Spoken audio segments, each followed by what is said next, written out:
Welcome to The Other Side of the Pass, the hospitality podcast created by people in the industry for people in the industry. And anyone else who might be interested. Drawing on our own varied experiences, we hope to educate, inform and enlighten professionals, And again, anyone else who might be interested. on hot topics in the sector. We are your hosts, Lucy And Ruth.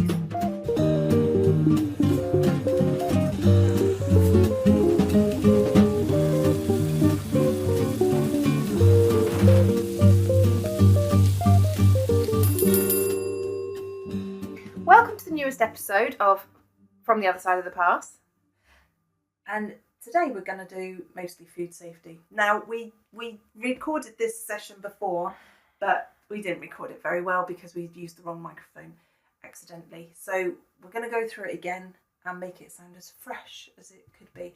However, luckily, things are changing on the food safety inspection front. There's a consultation out to change the way inspections are done, but I won't talk about that too much because it's not definite yet. And you need to speak at some point. Yeah. I've just listened back to the first episode that had the really dodgy sound recording, and it's just not very nice listening to the sound of your own voice, is it? Let's not put them off. No, but they're all right. Hopefully they're all right. But it's when you listen to yourself, it's put me off. So I've told Ruth I'm going to be mute for this episode. But no, Ruth's going to lead on it anyway because she's the expert, and I'm sure I'll give some insightful little nuggets along the way. From the other side. Yes, the experience of having an inspection. So, hopefully, if you carry on listening to this, you will have a better understanding of how you are going to be in the best position to get a food hygiene rating score of 5, because everyone wants a 5, because 5 is very good. 0 is major improvements required. I did an inspection once and they thought 0 was the best score. They were so proud of their 0 sticker. Oh, how painful. Bless them. Anyway. Now, how can you get that wrong? 0? Well, A is best, isn't it? Yeah, but 0. Come on. So they thought 0 was the best. And I do remember going, that's the worst score you can have. Just take it down. And because I don't know why I told them to take it down. Maybe to get in their heads it was something to be ashamed of rather than something to display with such pride. But just on a side note, just in case anyone didn't know this, still in England is not a legal requirement to display your food hygiene sticker. Oh. Wales, Scotland, Ireland, if you're watching a programme that's filmed in Wales, I don't expect anyone else looks for the food hygiene score when I do. Do you? Yeah. When EastEnders is on or Doctor Who is on or something, and you're like, oh, that's in Wales. They have to have their sticker. So anyway, it's not a legal requirement in England, but the suggestion, if you haven't got your sticker up, I think people would assume that you've got a bad score. Also, there's apps. There's an app called Scores on the Doors, and they will tell you the score. Anyway, we've digressed. So one of the reasons I think I do a little workshop as well called What to Expect When the Inspector Calls, and very often people don't know how you get your score, how you get your food hygiene score. So it is changing and it's becoming a little bit more risk-based. So if you do riskier things, you're going to get more inspections. I'm not going to go in the details of it because, as I said, it's not been confirmed. But at the moment, if you're a restaurant, the risk element of your food business, you can't change it. So if you're a restaurant, you'll get a certain score. If you're a corner shop, you get a certain score, and the corner shop will get lower numbers because it's not as risky, even at the moment. So you can't do anything, it's just what you do makes your risk score. Your compliance score is split up into 3 sections. So you've got structure, hygiene, and confidence in management. Structure is the actual fabric of the building. So walls, floors, ceilings, ventilation, lighting, and cleaning. Cleaning comes, so if you go in and it's filthy, you're going to get a bad score on cleaning. That'll take your score down. If you have got flaky paint, exposed wood that's not painted or varnished, difficult to clean areas, that's where you lose marks on the structure. So that's quite straightforward. Keep your place clean and keep the visible stuff. Yeah, what makes a place look good. Hygiene is things like temperature control, whether you're cooking things proper to the right temperature, cooling them quickly, and storing them in fridges or freezers that are at the correct temperature. Go on, just so you can partake. Do you know the temperature that your fridge should be? 8 degrees, 5 degrees. Both. 8 degrees is the legal, 5 is your target. So you aim for 5. Put me on the spot. And also she was waving fingers in the air and it put me off. 5 to 8 degrees is the legal requirement for your food to be stored at 8. So if your fridge is at 5 or lower, really, then you know your food's going to be okay. Right. Ours are generally at 3. Yeah, yours are lower than 5, aren't they? What's written in your policy is that you will aim to get 5. Right. You start worrying when it's at 6. You might start going, oh, we need to call somebody, or we need to check it. Yeah. Call Gary the fridge man. Call Gary the fridge man. Plug. Yeah. So, yeah, hygiene would, cross-contamination, your raw next to your cooked. Somebody had a horrendous, somebody's been in touch with me whilst I was away. They were chopping an onion on a brown board, which is strange. I had this conversation with somebody recently. So dirty veg, root veg, it's not a legal requirement to be on a brown board, but traditionally the boards come with colours and recommended uses. So dirty veg would be brown, but clean veg is green. Now, how do you go from a carrot that's unpeeled to a peeled carrot? So do you see what I'm saying? Yeah. I'd never even heard the umbrella term dirty veg. Oh, like root veg, because so anything that could be muddy. Yeah. Right. You wash it before you chop it. Well, I mean, an onion. An onion is a dirty veg. Well, when it's got its roots. Yeah, it is, and then you peel it. Yeah, good point. Okay. Right. So then, what you're saying is, so once you've peeled it, it's then a clean veg. Exactly. But how do you stop? Yeah, I mean, this is just ridiculous to me. It's a bit OTT, that is. And also, most onions get cooked, so you just keep it on the brown one. Peel it on the brown one, and then I suppose what they want is to peel it on the brown one, and once it's peeled, you move it to chop it onto the green one. But I'd say, well, you've still risk, if there's bacteria on the roots of the onion, you've still risked that contaminating the outside of the onion that you're then putting on the green board, which you might then be doing tomatoes, which aren't going to be cooked. But the lion's share of the mud and stuff is going to be on the brown board. Right? Yeah, but I would, if you're just chopping and cooking the onion, leave it on the brown board. Leave it on the brown board. If it's salad, so somebody called you for this? No. Whilst you're on holiday, emergency. I've got an onion. What board do I need? No, it wasn't that. It wasn't that. He'd had an inspection, and during the inspection, an onion was witnessed on the incorrect coloured board. Are you effing kidding me? Wow.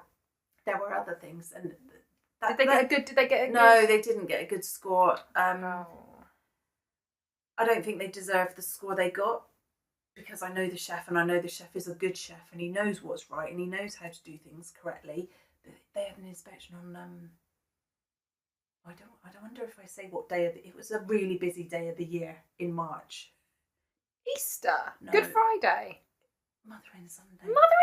Why did they have an inspection on a Sunday? I think they were inspected on Mother's Day, if I read that correctly, because the chef was too busy to talk to the inspector whilst they were going around.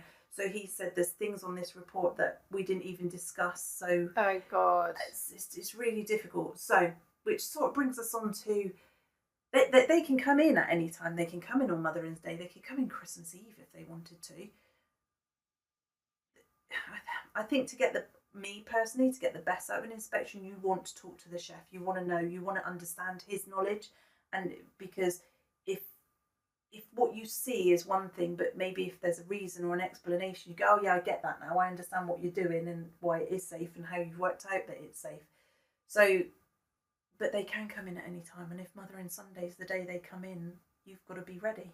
You've got to be as ready as you can. Recently on LinkedIn, there's some fella that's looked at all the data of, I don't know how he's done it, looked at all the data of the food hygiene rating scores, and he's worked out that if you're inspected on the weekend, you're more likely to get a bad score, which figures, doesn't it? Absolutely, yeah. I can't understand how that's okay, because you're staffing your kitchen team to be able to cope with the number of customers that come in. You don't have an extra person that can just in case you get an inspection, just to cope with an inspector, because it is taking them out of the service for what, like an hour. I think this one was there for 2 hours. Mother's Day. Thing is, though, the law is the law, and the law is they've got right of entry at any time. Maybe in this new legislation they should think about that, because that's not fair. I don't think that's really not fair. I mean, what do you say to the customers? Sorry, there's a 45-minute wait on food, but the head chef's just talking to an inspector that's going to be here for 2 hours. What can we do? Yeah, and then I go, well, at least my food's safe. Would you? Well, no, but that's the counter argument, isn't it? That would be what's most important. And why is it bad? Why have they had a bad score on a weekend? Probably because they're busier. Because I've walked into kitchens. I mean, sometimes you walk into a kitchen and pot wash is piled high because they just have been rammed and they've been slammed and they haven't got anyone on pot wash. But does that make your food unsafe? Not if it's today's pot wash. But then that changes the overall look of the kitchen when you walk in, doesn't it? From an inspection point of view. Yeah. As opposed to arriving at 11 o'clock on a Monday morning where everything's clean and tidy. You've had the Sunday deep clean and all the rest of it. So it does vary. And but you have, and that's the point. You have to be ready. You have to be ready at all the time, or as best you can, because you don't I know I've had an officer go, there's no such thing as inconsistencies between officers. I would swear on everything valuable to me and say there is a massive inconsistency between officers, without a doubt. That's like with anything, isn't it? Yeah. They're human. Yeah. They're not robots. No. Everyone's going to be different. What's that? Unconscious bias and all of that. Unconscious bias. There's a podcast actually about judging the judges. Katie Milkman it is. It's very interesting about how judges come with their own preconceived ideas. They do, and naturally. So from an inspector, I've walked into kitchens and gone, oh no, this is awful, and then I've stood back and looked and gone, right, what is the risk? Where is the risk? Is it actually a risk? So, but that's experience tells you between that pot wash is like that because they've just been rammed. But actually the rest of the kitchen and the important bits are good and fine, but that takes the right type of person to be able to. So you don't know what you're getting. So first off, if you do get an inspection, if let's say it was the busiest day of the year, you can say, we're really busy. You were allowed to come in, but could you come at a different time? They would probably say no. I've done in the past, evening inspections, I've gone, because if you go in the evening, that's their busiest time. But they're only open in the evening. You have to go there. You have to go in the evening. So in the old days, you'd ring up an evening inspection and arrange to meet them in the day, which is unfair because it's going to be clean and it's going to be ready. So it's not a true reflection.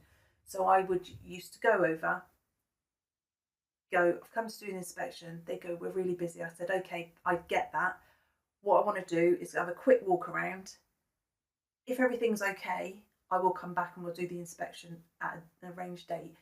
But if it's bad, I'm going to be staying. Yeah. So that's a fair way of doing it. So back to the we've done food, we've done structure, hygiene. We've talked about, so that's cross-contamination, temperature control, and then confidence in management. That's your paperwork, your food safety management system. So every food business should have a food safety management system based on the principles of HACCP. Now, Lucy just said about the new legislation. I was going to say the legislation's not changing, but of course it is because of Brexit. Currently, it's all European legislation, so that will change. But what's changing is the guidance, the code of practice that tells you how to score or what. So this is guidance for environmental health officers. Yes, it's the food safety code of practice, or food safety code of practice. It might be called something else, but it's the code of practice that we all follow and we all score. We use this is what a 20 in confidence in management looks like, and so on. Those are the bits that change in the numbers, but you don't ever need to know those numbers. But those numbers make up your actual score. Right. So that's changing, and how often you get inspected, and the inspections that you do. And like I think we've mentioned, you get extra risk. You get extra for vac packing, sous vide cooking. If you're going to cook less than thoroughly cooked burgers, pink burgers, you'd get extra risk factor there. So those are the ones that you will frequently get more inspections for. Whereas we were talking earlier, if you're a high street pub chain that they have a centralised kitchen where all the cooking takes place and you're just reheating essentially most things, then the risk is lower, although they are then serving a lot more people, so that's a greater risk. Right, so confidence in management, your food safety. Most people use Safer Food, Better Business. If you're a big pub chain, you'd have a head office one. If you're a smaller independent business, Safer Food, Better Business will work for you, but if you're doing extra things like backpacking, sous vide cooking, you need to think about extra policies for that. Your temperature records to be up to date. If you're writing temperature records, then make sure they're up to date, make sure they're correct, make sure they're not made up. Many a story I could tell you about one man. I said, "Can I have your temperature records?" He went off to get them, went in the kitchen, and I could see he was in the kitchen, but he wasn't coming back. He's filling them in. So I went to the kitchen, and as I went to the kitchen, he went front of house. And then it happened again. And I went, this isn't his first rodeo. Can you just stop making up your temperature records? Or one lady did it in orange. She was gone for a while, wrote all her temperatures in orange, then signed the inspection report form in the same orange pen. And I went, next time you make up your temperature records, do it a bit more cleverly. This is a frustration I get. I've sat with a chef once and they were going, "What does the EHO want? What should we?" I was helping him work out what to record and what temperatures he was going to cook to, blah blah blah. What does the EHO want? It's like, what does it? And it's like, right, these records are not for the EHO. They are to make sure you are producing safe food for your customer. Yes, they're your due diligence defence. If something goes wrong, you can go, hang on a minute, or you get a complaint that made me ill. We can roll out and go, right, the fridges were running at this temperature, the food was cooked to this temperature. We've done our cleaning, and these are our clean. This is our due diligence defence. All our staff are trained. There's their training records. If something goes wrong, you've got nothing. Well, I think the fridges were running okay. Prove it. I think the staff were trained. Well, I did tell them. Did they hear it? Did they follow it? Did they do it? If you've got no evidence of that, then you're stuffed, basically. So your records is not for the EHO, it's for you. If something goes wrong, you can prove that it's correct. Same with date labels. It's not strictly speaking a legal requirement for date labels, but how do you know the food's gone off? When was the food made? When was that lasagna? That homemade lasagna, how many days has it been there? Oh, well, I made it yesterday. Prove it. You haven't got a cooking temperature for it. You haven't got a date label on it. You can't prove it. Probably the truth, but you can't prove it. So that's why you do those. It's just to prove that you're doing the correct thing and serving it safe. Going back to the Safer Food, Better Business, on our previous podcast that we are re-recording now, you told people how to get that. Oh. And that's quite useful, I think. Yes, if you want Safer Food, Better Business, go to the Food Standards Agency, which is food.gov.uk, and then just search in their website and they will tell you. I think we did the cost of losing your food hygiene rating score on the cost of living podcast, but we could recap the implications of getting a low score. It's not just pride, and it's not just that you're going to get shut down. It's not just the hassle. It's actually the cost to your business. I find most people get most annoyed when they get a 4. Yeah, it's like my N in biology. I did get an A later, but my N, and they went, "Oh, you almost passed, but you failed. It was a near miss." No, thank you. Anyway, so most people, there's a survey. Most people will not come, or people who were asked in this survey, something like 82% of people said we will only eat in a 4 or 5 food hygiene rating score of 4 or 5. So if you lose one customer a day and your average customer spend is £10. Over the year, that's £3,650 that you've lost potentially. You don't know you've lost it, but you've lost it. Yeah. If your average customer spend is £50, that's £18,000 potentially you've lost. It's a lot. Yeah. If you go to a 0, 1 or 2, and you want Deliveroo, Just Eat, a lot of those will knock you off their what's it called? Not service desk. Platform. They knock you off the platform if you get a 0, 1 or 2. Right. So I don't know how much money people. Well, for takeaways, that is vital, isn't it? I don't think you can run a takeaway very well without that. Not anymore. No. That's really interesting, and that's a good kind of marketing thing for your business, isn't it? Yeah. You could be losing £18,000 a year if you're losing one customer a day for 365 days, and your services costs an nth of that. Yeah. Yeah. That would cover, even the £10 a day would cover my costs. Yeah, so money well spent. Yeah. So they turn up, come to your inspection. It's about being ready. It's about setting the scene. You get a various array of responses. Most people you can see in their head, they're like, oh shit. And there's a panic. Do you know what? If you're ready, I know all of your businesses now, even though they're ready with me when I go in, they're ready when I've sent other people in on my behalf. I think even as ready as you are, you would still have a little stomach churn, wouldn't you? Yes. They're all petrified of you. Of me, yes, and they should be petrified of me, and they should be also But the fact that they're petrified of you, like they don't get that you're on our team, I think. Oh, okay. Well, but that's great. If they're scared of you, then yes, they're very scared of a real EHO coming in. But I think also, no matter how prepared, it means that it's a good practice for them when I go in to deal with it, even though they are scared. If it was a walk in the park with me, then with the real thing, they would perhaps not take it seriously. Which is why it's quite good when sometimes you throw in a different person to come and do the audit. Because we all see things differently as well. Yeah, so like you just said. Yeah. Fresh pair of eyes as well. So, be ready. Be ready for setting the scene of the inspection. Okay, yes, brilliant. What would you like to do? Would you like to go straight into the kitchen? Would you like to sit down with the paperwork? What would you like me to do first? Now, there's been that recent scandal, hasn't there, with the meat factory? There's a meat processing plant, and there's a whistleblowing complaint. So I don't know where it is, but they said that they would offer the inspector a cup of tea so they could then get the business ready. Although they were hiding things, they were properly hiding things. But that's exactly what we do. But most people will go, would you like a cup of coffee? And do you know what? When I'm inspecting, I'm like, is that too informal? It's up to I know inspectors which will go straight in the kitchen. They'll go straight in the kitchen, and I think you get a feel for it because I've done that sometimes. I've done it with your kitchens because they need to be ready for somebody to do that for that type of inspection. Because they were getting too used to me doing the paperwork first and then doing the kitchen. So I thought, no, I'll go and do the kitchen first. So you've got to be ready.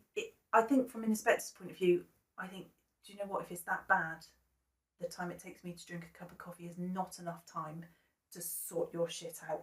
No. Anyway. Yeah. So one did this with me. It was like 50. They went, they offered me, they went, oh, do you want to sit there? We'll get you the paperwork. I was there, and it was like, it's been about 15 minutes now. This is a bit too long that you're not coming back to me. And the first thing we do when we go and do an inspection is we put our white coats on, put our hats on, scare you to death looking like that. Although I think that lightens the mood a bit. It makes us look a bit... Yeah. Like anyway. Wally. No, it doesn't. It makes you look clinical and like you mean business. Yeah. So wash your hands. So when you wash your hands, you're doing the hot water, soap and paper towels. Well, this particular one, it's like, there's no hot water.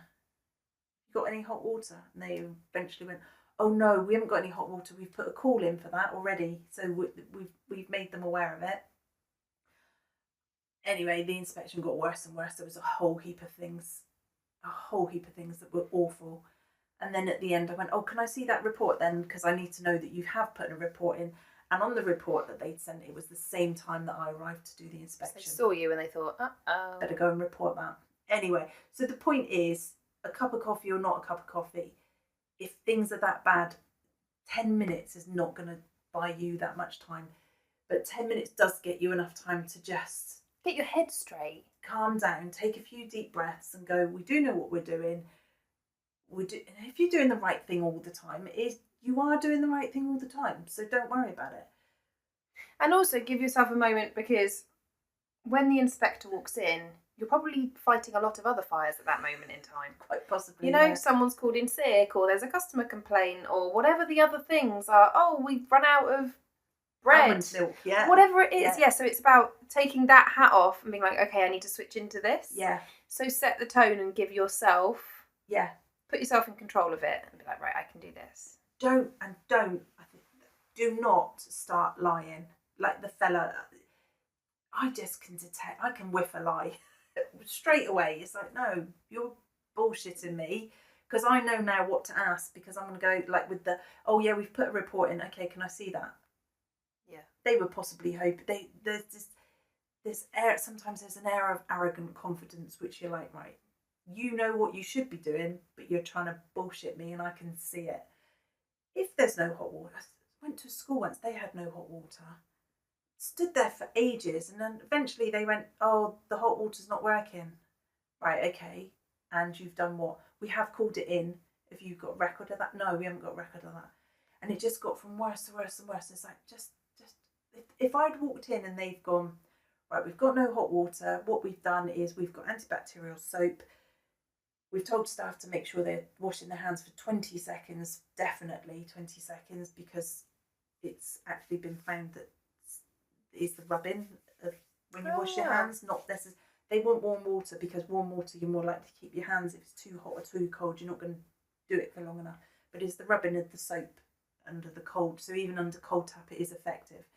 So as long as it's antibacterial soap, and then you go, and also we've got dishwasher to wash the dishes so that we know that's warming up or heating up itself. And we've got a pot on the stove that we're using. So we've got some hot water, not boiling hot, becomes health and safety.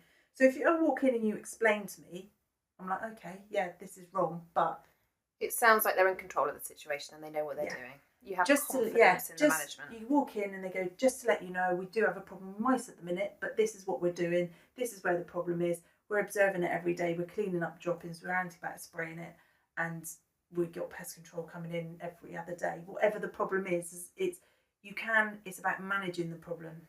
Problems do arise. Yes. I think people do get scared to write down in their records a mouse was witnessed, because then, oh no, I can't write that down, because then that's admitting it. Yeah, but it's not the problem, it's the what you do about the problem. Yeah. So, I mean, don't just tell me. There was one, they went, oh, that's just coming on a delivery. Again, I don't know why I've got this sixth sense. It's like, that meat has been there for hours.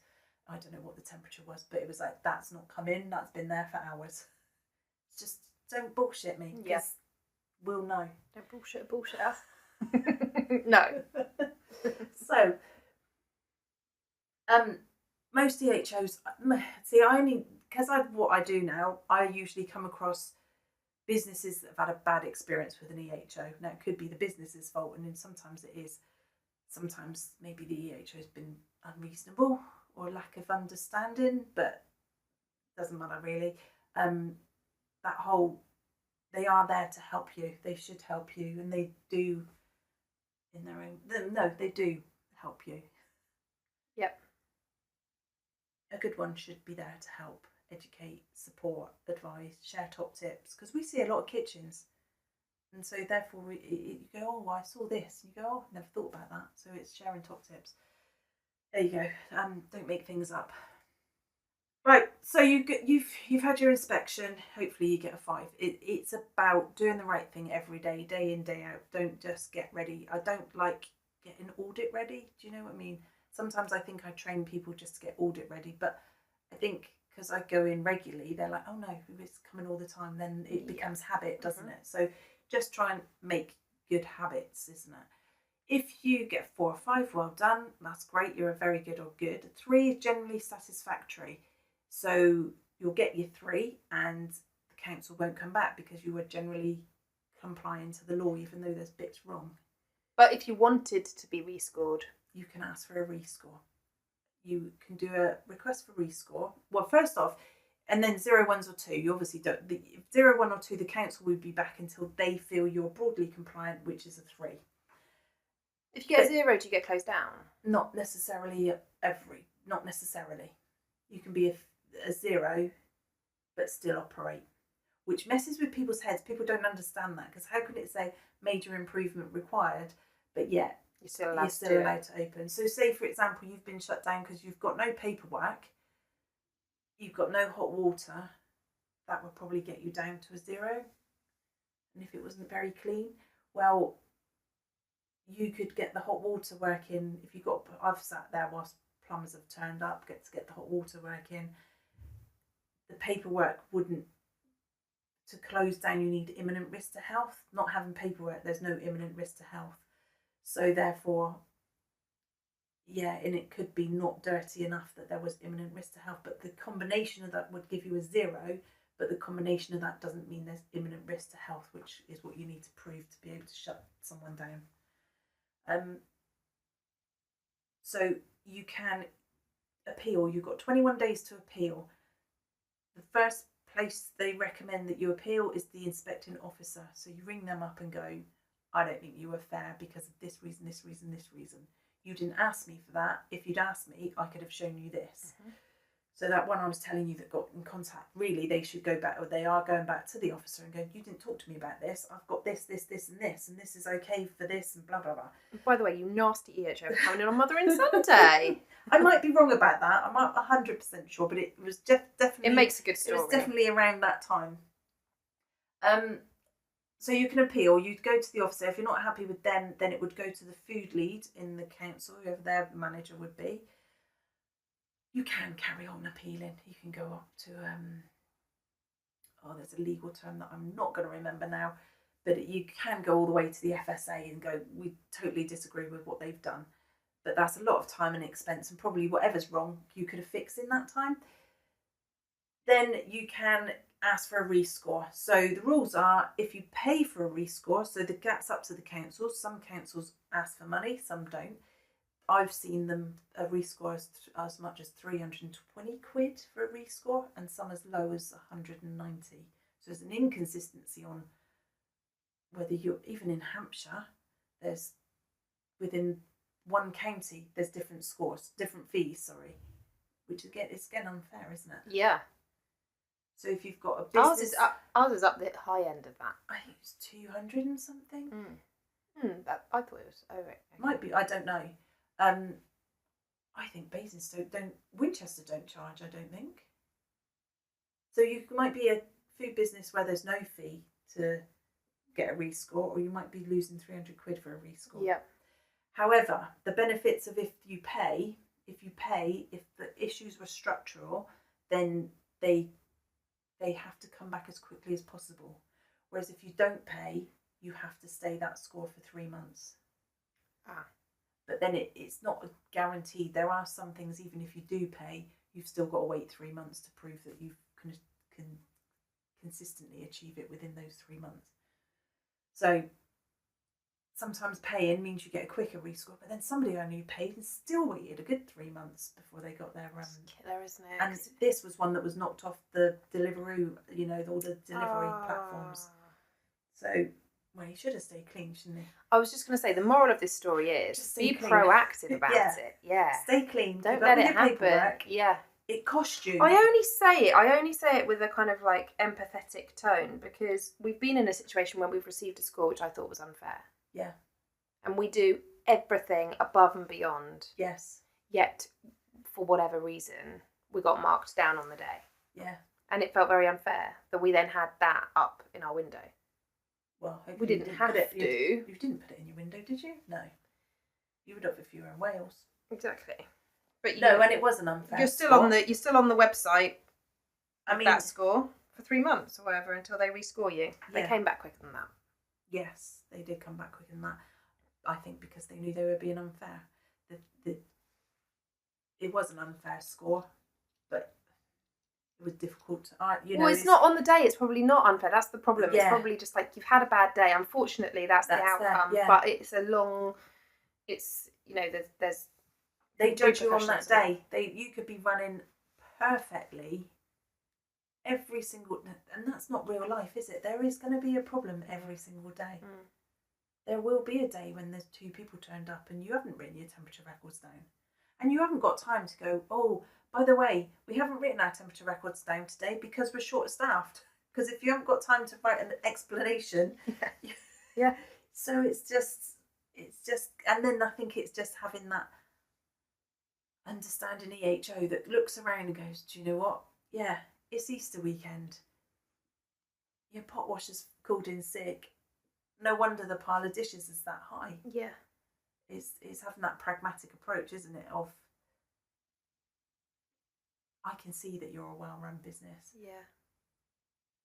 It's really hard. I can see that I'm frightening. I've stood in front of people, and I think I might have said this last time, is you look at somebody and you go, what you're there for, and you can see they physically cannot hear you anymore, and every bit of their knowledge is falling out of their ears. Yeah. With fear. Because, and we've talked about this before, but it's so hard to kind of, for these 2 people from completely different worlds to actually meet in the middle. So you've got an EHO who is just doing their job, and they're going to go home at the end of the night, and it's not going to have any repercussions on their livelihood. No. Whereas you've got somebody who it's their business, and they may be understaffed and they may have no hot water, but if they don't open their doors, then they're not going to have any income. No. Yeah. So it's just not weighted at all evenly. And so, yes, the fear is huge because of the power that person has. It's a really tricky one. Yeah, definitely. And also, I'd say from experience working with businesses and having my own business, you spend so much time on it, in your business, on your business. I dream about it. It's that constant worry of, if it all goes wrong, what are we going to do? How's that going to work? I mean, in your case, you're employing people. If it went wrong, that's other people's mortgages you've got to worry about, other people's money, all of those things. So it's almost like when somebody comes and attacks it, it's like, oh, I'm doing my best. This is my little baby. This is another addition in my family that I've put all this energy into, and you've come in here in half an hour, torn it to pieces, and made me feel like shit. And you're going to walk away, and you don't even it's not. You won't give me a second thought. No, exactly. For another 3 months. Yeah. Yeah, I think that there is, like I say, there are a lot of officers that do get that. They do understand. They do. They are reasonable. They are pragmatic. Of course, in my world, I do get to hear about those that aren't necessarily. Yeah, of course. Yeah. One of the things I think it's worth saying is, like, as a business owner, obviously you are suddenly having to draw on a whole other skill set. You're not just doing your craft. Like, maybe you're a chef, that you're now a chef owner. So you're not now just responsible for cooking the food and plating up the food and writing the menus. You're now responsible for running a business, which has a whole other skill set involved.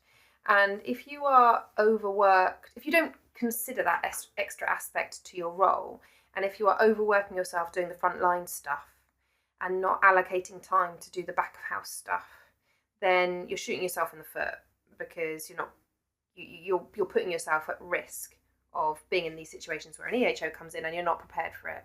So I think managing your time appropriately as a business owner, but also outsource it, or outsource it. If it's not your expertise, give it to somebody who it is their expertise. But also with your staff, making sure you're not overworking your staff, so they're not in a situation where they've been short-staffed. And I mean, I know this is easy to say, and sometimes situations occur where we are all short-staffed, but where they're not having time to fill in their temperature records because they haven't got enough staff, or they worked really late and they've been working 60-hour weeks, and so they're absolutely knackered, and so when an EHO comes in, they can't even think straight because they're just on autopilot, because they're just trying to get through the day. Like, it's about managing the rotas. Years ago, when I first started working with you, your kitchen staff, in one of your places, the kitchen staff weren't consistently correct me if I'm wrong, consistently filling in their book. So you've got a little whiteboard now, haven't you? they write the temperatures down on the whiteboard, and then somebody front of house is responsible for filling in the book from the temperatures from the whiteboard. And you've just thought of a way of making it easier. Yeah? But in one of the venues. In just one of them, you do it that way, because in the other venues, the chefs do it. are like, it's our responsibility. Don't take that away from us. But in this other venue, they're like, absolutely, you have it. They do it on the whiteboard, you help me out. And then they because so it was like, instead of, I don't even know why they didn't. I know. I mean, chefs aren't always keen to pick up a pen, are they? No, they just want to crack on and. It's much more practical for them to pick up a whiteboard pen and scribble something down on a board than get out the book. Yeah, and keeps the book cleaner as well. There we go. In the kitchen. Yeah. So those are working out ways around it. Yeah. So ask Lucy and Ruth. Dun, dun, dun, dun, dun. Well, actually, what I did was, when we knew we were doing this podcast the first time, I asked my EHO friends what were the common causes, common reasons for losing your rating, or businesses losing their rating. And I've got a list. So rather than asking a question, I asked the question to EHOs and their experience, what were the biggest non-conformancies, so biggest things that people found that they could have been better at. Hot water came top of the list. So no hot water. Like we've already discussed, have a plan for it. If you lose your hot water, what is going to be your plan? Do you have a urn that you could warm up water in? How are you going to make sure that people can wash their hands, you can clean, and you can clean equipment and surfaces? So think about a plan for that. No soap. No reason why you should ever run out of soap. Ever run out of soap. How do you ever not run out of soap? I'm not going to say no, am I? I'm not going to say yes now. I mean, how do you not run out of soap? No, you just have a backup, don't you? Don't you? Yeah. I do at home. You have soap and soap, don't you? Yeah. Always have a soap in. Like, you've run out of soap when you've got one left to go in to replace. Yep. That's when you reorder. Sanitizer, exactly the same. You will get penalised if you have no sanitizer. Although if we want to talk about inconsistencies, I have recently had a business I work with that got a 5 but had no sanitizer. I can't get my head around that. Really? Uh-huh. Anyway. Inconsistencies, yes. No food safety management system. Out of date, not reviewed. If you get a new chef in, they really do need to review their food safety system. If you've still got one of the original Safer Food, Better Businesses, please go and have a look to download the new one, because there's been changes. Also, if you don't have a printer, Amazon sell them for about 20 quid already printed out into a book. So you can just get the book, fill in the gaps. So you get a new chef, and it's only 25 quid, 20 quid. Get a new chef, get them a new Safer Food, Better Business, because it's how they run the kitchen, not how the 3 chefs previous runs the kitchen, should be in that book.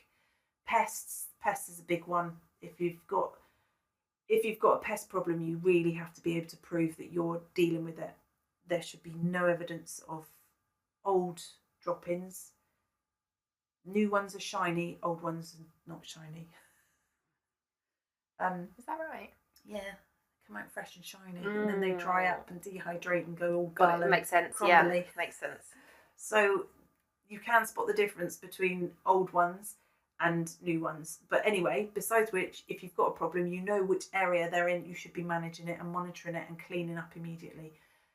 Cleaning is another one where you lose points. There's no excuse for not cleaning, really. And there is a difference, and I can tell the difference between today's dirt and 3-month-old grime. Yeah. There's fresh, clean dirt, and then there's old dirt. One business I work with got picked up for having like pastry dough in their wash hand basin, and I thought, but what if they've washed their hands because they've been kneading dough? Exactly. So they've just washed that's fresh dirt. That's today's dirt. What's the issue with that? There's flour on the floor. Perhaps because they're making pastry. And what's the risk to health there? A bit of flour on the floor? If it's today's flour, not really, is it? No. I mean, it's not going to stay. Well, it's more of a slipping hazard than that. Right, okay. Well, let's not go down that route. Yes, but yeah. Okay, raw food. This when this came in, that somebody recently found raw food on the top of the ready-to-eat fridge. So if you've got ready-to-eat food, you do not want raw meat on top of that because it will drip on it. Obviously, the raw meat's got the bacteria in it. Ready-to-eat food's not going to be cooked again, so you've got a huge risk of cross-contamination there. Make sure your staff know, if you need to, label it. If people can't read, then put pictures on it, but make sure that people know what food goes in what fridge. And then a lack of knowledge, to try, again, question your staff, keep testing them, because some people can say some god-awful stupid things when you're like, you don't even believe that. Those words have come out of your mouth, but you know that you don't know. You're just guessing. But if I'm doing an audit, so that's their time to make mistakes, and I go, so what's the contact time? Well, I think it's and it's like, right, stop there. You shouldn't think, you should know. Yeah. Because they should just, you should go 5 seconds, 30 seconds. So yeah, make sure your staff are trained. Back on the sanitizer thing. Yeah. Didn't you say that hot soapy water is the best way to clean any table anyway? Hot soapy water to clean, but then to sanitise you do need to. And you don't need that front of house, but you would need it in the kitchen. Yeah, front of house. Pre-COVID, I would have said, do you know what, just to clean the front of house tables with hot soapy water, because there shouldn't be any raw meat bacteria. No. There shouldn't be anything, but obviously COVID came and now we spray everything with antibac spray or antiviral spray. Okay. I don't know what we're going to do about that. Habit. Spraying everything with... Well, I think that's the least of the hangovers from COVID worries. Yeah. You know what I mean? Yeah. True. Yeah, we could. If we'd done a COVID podcast, we could do it. We could do that. Yeah. Anyway. God, yeah, we could go to town on that on both sides, couldn't we? Yeah. Anyway. Yeah, so hopefully there's been some top tips there that make you in the best position to get a good outcome when you get your inspection. So be ready, be prepared. They can come at any time. You cannot refuse them. Just make good habits, everyday habits, that you're doing it every day. And if something goes wrong, make sure you record what went wrong and what you've done about it to correct it. And what we've set up in our restaurants is just a communication book, so that in the policy it says refer to the communication book. And the communication book is literally like a journal of the day. So it's like the date, your name, found mouse droppings, called pest control. It takes 2 nanoseconds to write it, and then you've done your due diligence. Yeah, or found mouse droppings, called pest control, cleaned up mouse droppings. Okay, sanitised. And then the next step be pest control man's in. Yeah, he's done this, just a running commentary. Yeah, he's done this, and this, and just be aware. Pest control officers, they will make a comment on. There's a section on all their reports that says a comment on housekeeping, and I use that to sometimes just to see whether you can not, if I'm inspecting, not auditing, whether they've consistently, because they go every 3 months perhaps. So if every 3 months they're going dirty under units, dirty under units, dirty under units on every pest control, you're like, it's dirty under these units, and they go, oh, well, that's just because we've been busy, and I then go, yes, but your pest control reports every 3 months have said exactly the same. So I guess you're not cleaning. So just be aware of that. We've gone back now, haven't we? I know too many top tips. Yeah. And also going back to pest control, they will make recommendations, and the amount of times they make recommendations, some random front of house member of staff has signed the form but not communicated to the manager or the owner that there's a recommendation in those pest control records, and they don't get done, like filling the gaping hole that the rat's walking in. And they're like, oh, I didn't know. Well, your pest control told you. Oh, I didn't see that. So make sure you look at them. Right, we are now finished. That was very informative and insightful. Thank you very much, Ruth. I've learnt a lot, and I'm sure. I mean it. Lots of actionable points, and hopefully everybody listening has gone away with a little bit more knowledge than they came to the podcast with. And in a much better sound quality. Yes. You are welcome. Yes. Yes. Okay, thank you very much. If you like us, subscribe, blinky, follow. Follow, like, and subscribe. Subscribe.